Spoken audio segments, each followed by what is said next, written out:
Mesdames et messieurs, nous arrivons au terme d'une journée très riche, au cours de laquelle chacun et chacune d'entre nous a certainement beaucoup appris.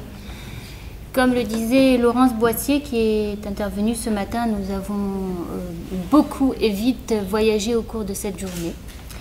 Nous arrivons au terme de ce processus d'apprentissage et nous avons besoin de temps pour assimiler tous ces éléments, tout ce que nous avons appris aujourd'hui. Et ce temps vous sera nécessaire justement pour arriver à la publication que nous organiserons par nos soins.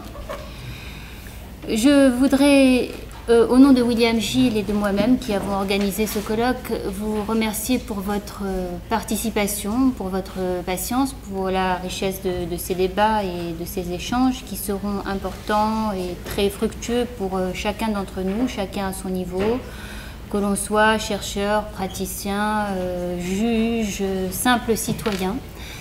Je tiens à dire que tous ces échanges seront particulièrement utiles, précieux, non seulement pour tout le monde, mais pour nos étudiants du Master 2, droit du numérique, administration entreprise, qui préparent la dernière ligne droite vers la soutenance de mémoire.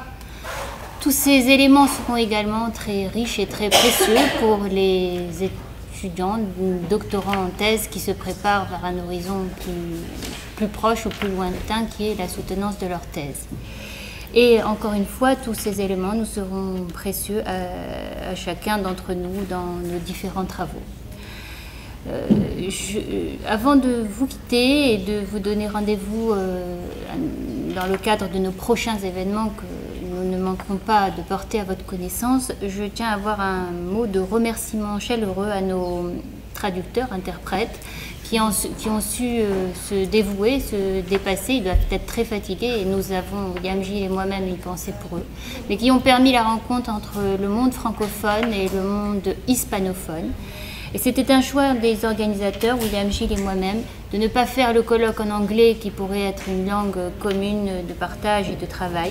Mais nous avons délibérément fait le colloque en français pour les Français, en espagnol pour les personnes hispanophones, afin que chacun puisse exprimer des réalités qu'il connaît, des notions qu'il maîtrise dans sa langue. Et nous sommes convaincus, William Gilles et moi-même, que nous ne pouvons donner une réalité et maîtriser ces notions que lorsque l'on s'exprime dans sa propre langue sans avoir à chercher des expressions proches ou des réalités similaires mais qui ne sont pas celles que l'on connaît véritablement.